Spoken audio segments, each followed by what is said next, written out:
This program is a musical journey, a journey back to the roots of American popular music. From the dawn of our social history, our people and our music have had two origins, African and European. Farther east in the hills and valleys of the Ozarks and the Appalachian Mountains of Kentucky and Tennessee, another form of indigenous American musical expression, derived from our Scots-English-Irish origin, had been developing in isolation from its British heritage.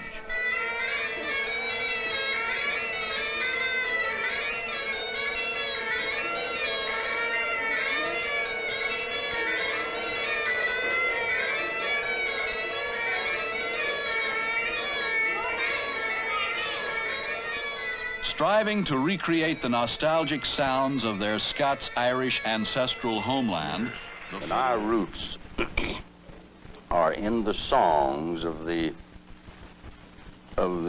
possibly the British Isles, if you were to trace it.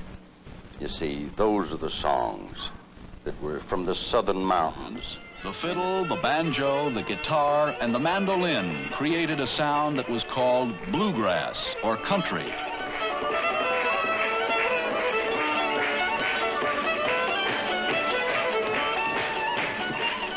Country music is an inseparable part of the American idiom, and recently has burst into the contemporary mainstream of American pop.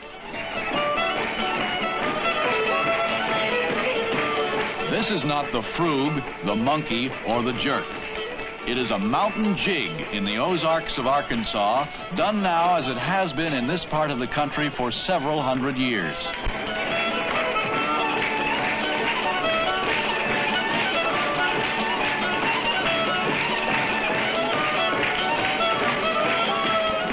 For most of our history, the square dance and the hoedown have been the principal form of entertainment in our rural areas, where professionalism has been more the exception than the rule.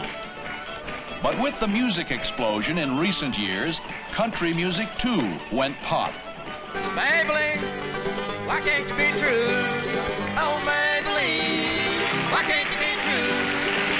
You don't bring back to the things you used to do. As I was motivating over the hill, I saw Maybelline in a coupe de ville. Cadillac moving on the open road, ain't nothing outrun my V8 Ford. Cadillac doing about 95, we're bumper to bumper rolling side by side. Maybelline, why can't you be true? Oh, Maybelline. One group that broke through into national music markets, Jim and Jesse and the Virginia Boys.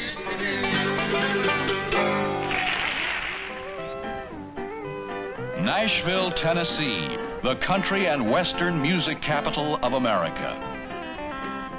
Where once mountain people sang their songs in isolated valleys, there now stands a music kingdom resting on a booming entertainment and recording industry that tops a $500 million gross per year. In recent years, the major recording companies and more than a dozen smaller independents opened modern recording studios in this valley town to meet the now greater demand for the Nashville sound in music markets across the country and abroad.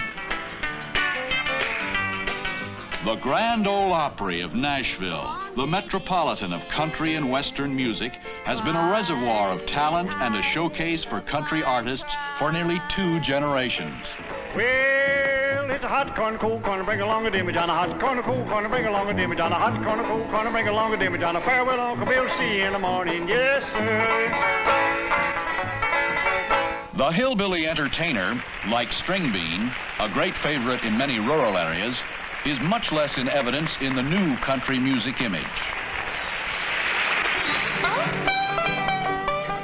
The pure country strain is preserved, or tries to preserve itself, in bluegrass music.